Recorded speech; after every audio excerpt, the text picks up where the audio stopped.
1944. Europe was drowning in smoke, fear, and the metallic echo of marching boots. Cities trembled under banners they had never chosen, and the sky itself seemed bruised by the weight of bombers passing overhead. Yet among the millions swallowed by this vast machinery of war stood one quiet American woman, Virginia de Albert Lake. She had no weapon, no uniform, no formal training, nothing that might mark her as a threat to an empire built on intimidation. What she carried instead was conviction. In the occupied streets of France, she moved like a shadow through ruined markets and narrow alleys, delivering coded messages tucked into her coat lining, guiding fugitives across moonlit fields, and hiding Allied airmen whose parachutes had fallen into hostile territory. Her enemies looked at her and saw only softness, a calm, almost fragile figure who blended into the background like fading wallpaper. But those who worked beside her understood the truth. Virginia possessed a rare, quiet courage that bloomed only when darkness pressed close. She had lived in France for years before the war, her life woven into its rhythms, its cafes, its slow Parisian evenings. She had married a soft-spoken Frenchman who despised tyranny as naturally as he breathed. When the German occupation began, neither of them paused to question where they stood. Resistance was not a heroic choice, it was an instinct. Every day afterward meant danger. Every errand, every train ride, every simple walk across a courtyard carried the possibility of a sudden knock or a fatal question. Yet Virginia kept moving, slipping through checkpoints where soldiers lounged with rifles across their knees, memorizing safe routes and secret signals whispered in dim apartments. She believed, perhaps naively, that her gentleness made her invisible, that she could pass through the war like a ghost, never touching its sharpest edges. But war always notices the quiet ones. In early 1944, the atmosphere in Paris tightened like a wire drawn to its breaking point. Resistance operations multiplied, German suspicion thickened. One cold morning, as Virginia crossed a nearly empty street near the corner bakery, she felt a rough, merciless hand close around her arm. It wasn't the casual grip of a soldier checking papers. It was deliberate, final. She turned, and the world seemed to narrow round the pale, unreadable face of a Gestapo officer. His eyes were flat, his expression carved from something colder than stone. For a heartbeat, Paris itself seemed to go silent. "We know what you've been doing," he murmured, in a voice too calm for the moment. "Your luck is finished." Before she could answer, she was shoved toward a waiting car, its door yawning open like the mouth of a trap. The city blurred as she was forced inside, the engine rumbling beneath her feet, while fear gathered like a storm in her chest. Streets rushed past, buildings she knew by heart, shops she had passed 100 times, all sliding away behind glass as if she were being erased from her own life. The car stopped in front of a gray, oppressive structure that swallowed the morning light, a Gestapo holding facility. Inside, the corridor stretched like veins through a corpse, cold and silent except for the occasional metallic slam of a distant door. She was led into a small, dim interrogation room where a single bulb flickered overhead. Everything she had built, the careful routes, the cautious signals, the fragile threads of secrecy, fell away. Now there were only questions, locked doors, and the knowledge that she had stepped into a new and dangerous chapter from which she might never return. "We know what you've been doing," he said, his voice low and flat, the kind of voice that carried no anger because it didn't need any. It was the tone of a man who believed the conclusion was already written. "Your friends cannot save you anymore." The words settled over her like frost. Before she could form a reply, before she could even gather a breath, she was shoved toward the waiting car, its doors already open, as if it had been expecting her for hours. The interior smelled of rubber and oil, and 2 silent officers flanked her on each side, offering no explanation. Paris slipped past the windows in crooked flashes. A shuttered bakery, a street lamp bending in the wind, a woman pulling her child closer as the car rumbled by. It was as if the city itself had turned its face away, unable to watch what was happening to one of its own. The car twisted through unfamiliar streets until even Virginia, who knew Paris intimately, lost her sense of direction. When it stopped, she was dragged into a building so gray and heavy it seemed carved out of despair. There were no windows, no sunlight, only endless corridors of concrete, the air thick with the smell of damp stone and cold metal. Somewhere overhead, water dripped in a slow, maddening rhythm that echoed through the hallways like a clock ticking inside a tomb. She was shoved into solitary confinement, a narrow cell with a cot that sagged like old bone and walls that pressed inward as if trying to swallow her. Interrogations became her only measure of time. They pulled her from sleep at random hours, blinding her with lamps, hurling questions in clipped German, demanding names. Pilots she had hidden, couriers she had guided, families who had risked everything to shelter the Allied airmen. When she refused to answer, they denied her food, then warmth, then sleep. The cold seeped through her clothes until her fingers felt carved from ice.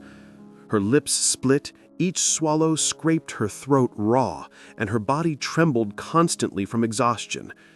Yet still, amazingly, she held firm.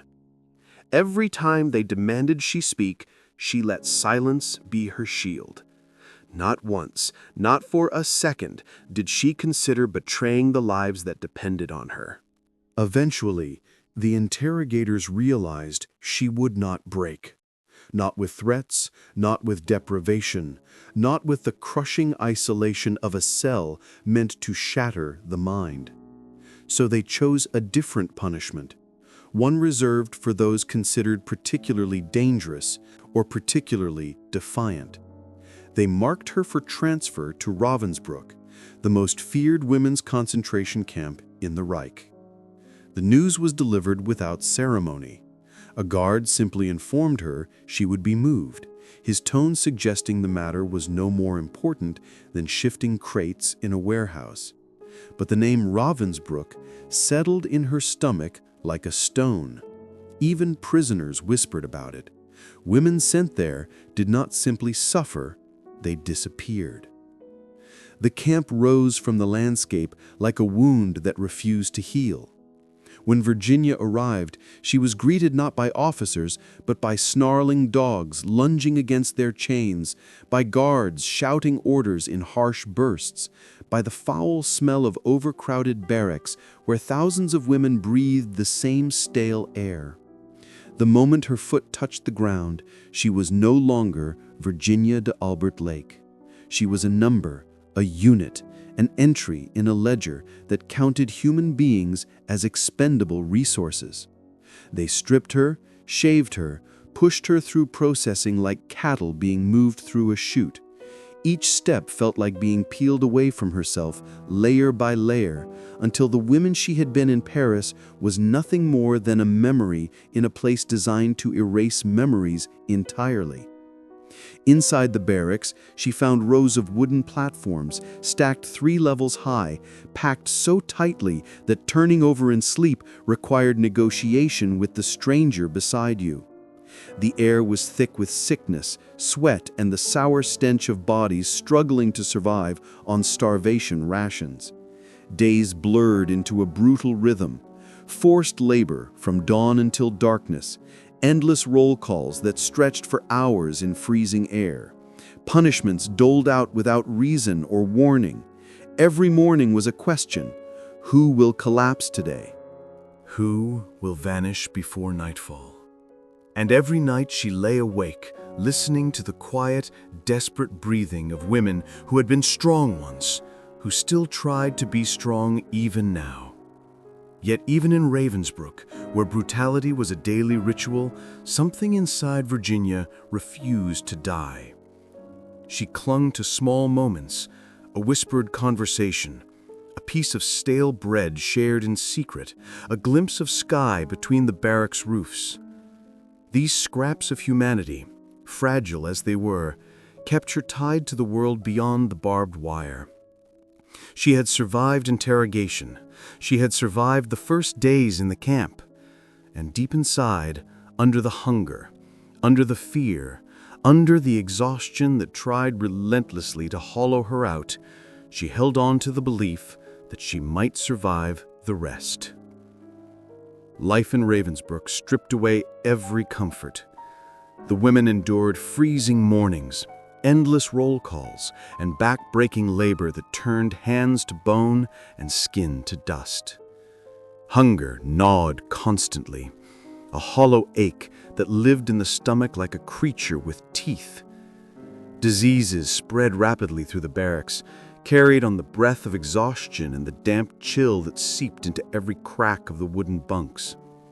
And above it all loomed the threat of medical experiments, procedures so horrific they seemed torn from nightmares whispered by the dying. Virginia witnessed executions, beatings, and disappearances, each one a reminder that life here could be erased without warning. Yet somewhere inside this hell, she discovered something unexpected: solidarity. The women in Ravensbrück built invisible chains of support between themselves, sharing crumbs of bread, whispered news, and tiny gestures of hope that the guards could not extinguish, no matter how heavily their boots fell on the frozen ground. Even in such darkness, Virginia found herself drawn into the quiet bravery of those around her. Women who scarcely knew each other's names would pass along a threadbare scarf or a scrap of potato peel as though offering treasure. They were stripped of freedom, dignity, and identity, yet they refused to surrender their humanity. Virginia soon joined a small, secret group of resistors within the camp.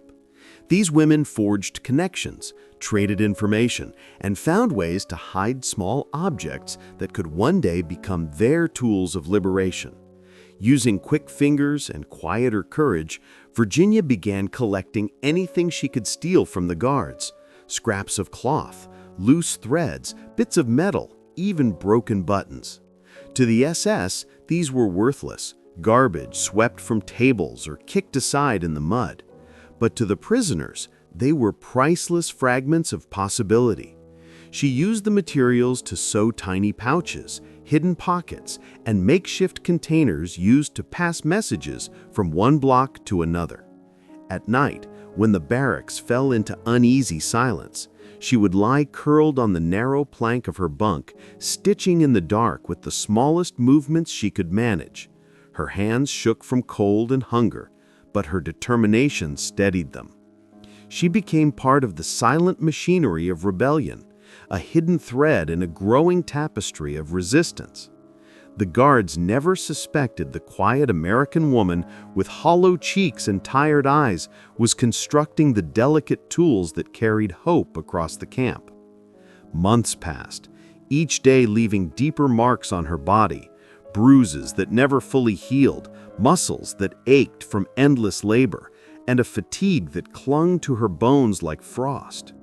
By early 1945, whispers began spreading through the barracks, dark, chilling rumors that the SS planned to liquidate the remaining prisoners before Allied troops reached the camp.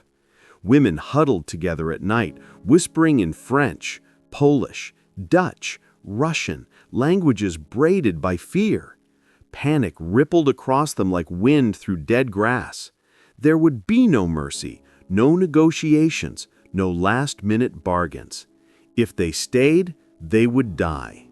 It was a truth they understood instantly, instinctively, without needing confirmation from any guard. So the secret network formed a desperate plan: escape or perish. The idea was nearly impossible, a dream built from scraps, like everything else inside those barbed wire walls. Guards patrolled every path, Watchtowers loomed above the camp, their searchlights slicing through darkness like blades. And yet the women planned anyway, because planning meant refusing to surrender. For Virginia, impossibility had never been a barrier. When the others debated who might take on the most dangerous roles, she stepped forward without hesitation. She volunteered for the task no one wanted, creating counterfeit work tokens that would allow selected women to join a transport column. It was a role that meant certain execution if discovered, but she accepted it with the same quiet resolve she had carried since the day they'd seized her on a Paris street. With the same stolen metal scraps she had once used for hidden pouches, Virginia began crafting crude imitations of the tokens the SS relied on to organize work details. She shaped them with stones, flattened them against bunk edges, rubbed dirt and grease into their surfaces to mimic the worn texture of the originals.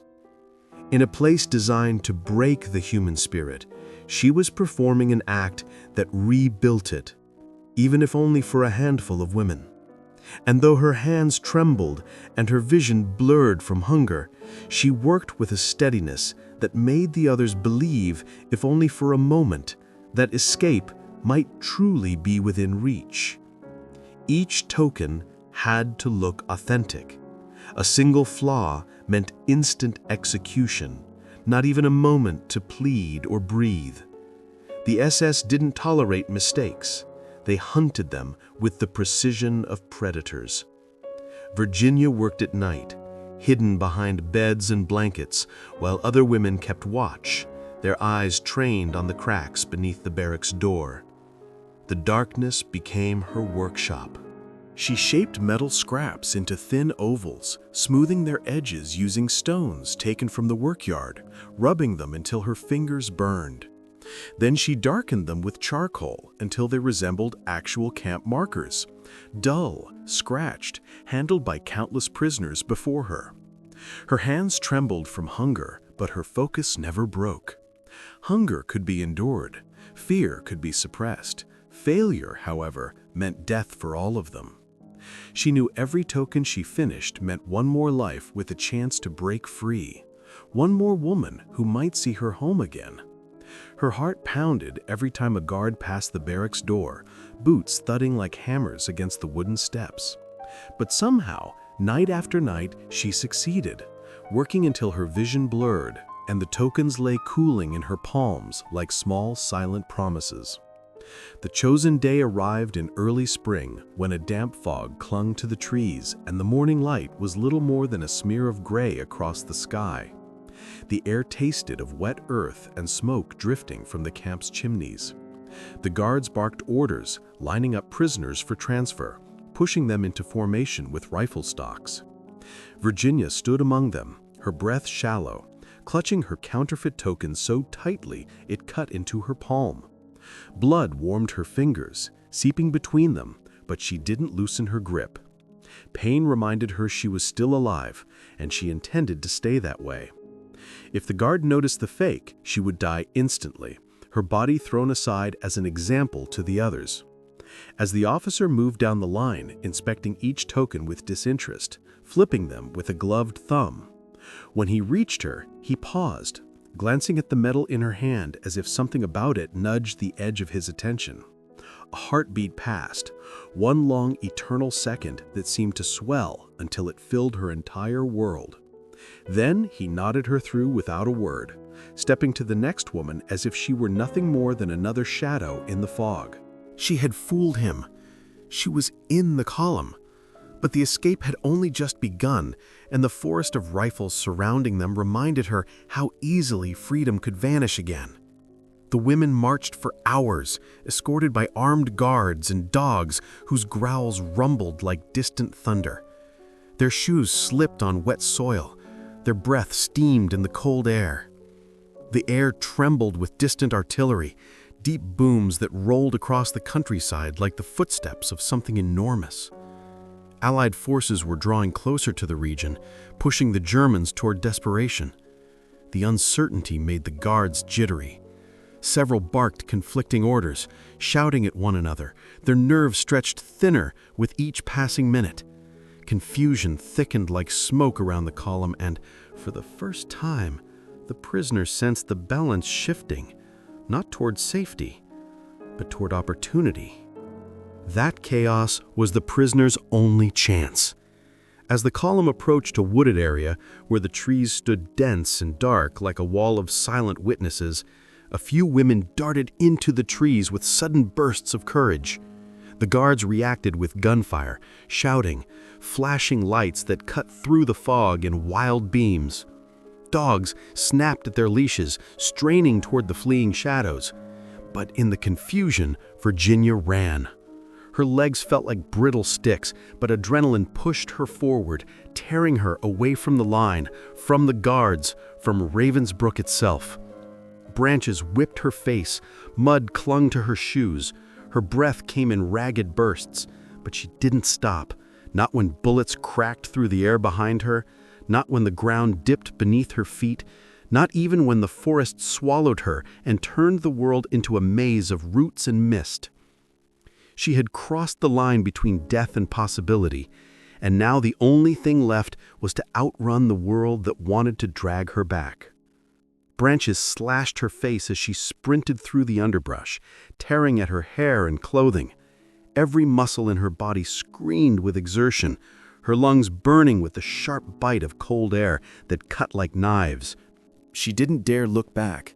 Looking back would mean losing speed, losing nerve, and surrendering to the fear that had hunted her for months. Behind her came shouting, the panicked voices of guards cracking through the fog, followed by scattered gunshots that echoed like gunfire in a canyon. But the forest swallowed her whole, hiding her beneath its broken shadows. Fallen branches and thick brambles scratched at her arms, mud sucked at her boots, and the darkness seemed to bend around her as though nature itself had conspired to shield her flight. When she finally collapsed into a deep ravine, her body trembling from exhaustion, she pressed herself flat against the earth, barely daring to breathe. Hours dragged on. The column moved away, the dog's snarls and officers' commands fading into the distance, and for the first time in months, perhaps even years, she was alone, truly and terrifyingly free. As night deepened, she drew herself from the ravine, every movement agonizing but necessary. Her hands and knees ached from the climb, her clothes stiff with cold and dirt. She began walking with cautious, staggering steps. She had no map, no supplies, and no clear sense of direction beyond the instinct to move farther away from the camp, farther from the death and cruelty that had surrounded her. Each step felt like a battle against her own weakness. Hunger gnawed at her stomach with claws of fire, exhaustion wrapped around her bones like chains, and her muscles threatened to collapse beneath her. Yet the same unbreakable resolve that had carried her through Gestapo interrogations, through the endless labor in Ravensbrück, now pushed her forward through the night. Every rustle in the grass, every distant sound became a test of courage, a reminder that stopping, even for a moment, could mean capture or death. Hours passed, and the terrain changed beneath her weary feet. She crossed frozen fields where the frost cracked like brittle glass underfoot, stepping carefully over jagged rocks and remnants of abandoned farms. Quiet villages appeared like specters in the darkness, their lights extinguished, their inhabitants long gone or hiding. Whenever she heard the hum of engines, the crunch of boots, or the distant bark of dogs, she slipped into the shadows, pressing herself against walls or crouching in ditches until the danger passed. Her body ached, her vision blurred from exhaustion, and the cold seemed determined to steal the last of her strength. Yet she kept moving. Every step forward was a rebellion, every breath a small victory over the forces that had sought to destroy her spirit. She walked until the first pale fingers of dawn brushed the horizon, illuminating a dirt road that seemed impossibly open and empty in the early light. As she stumbled onto the road, her body nearly giving out beneath her, a vehicle approached from the distance. Her heart leaped, fear snapping back into focus. She froze, instinctively ready to dart into the trees again, to vanish into whatever shadows she could find. But instead of SS uniforms, she saw white armbands glinting in the soft morning light, marked with the emblem of the Swedish Red Cross.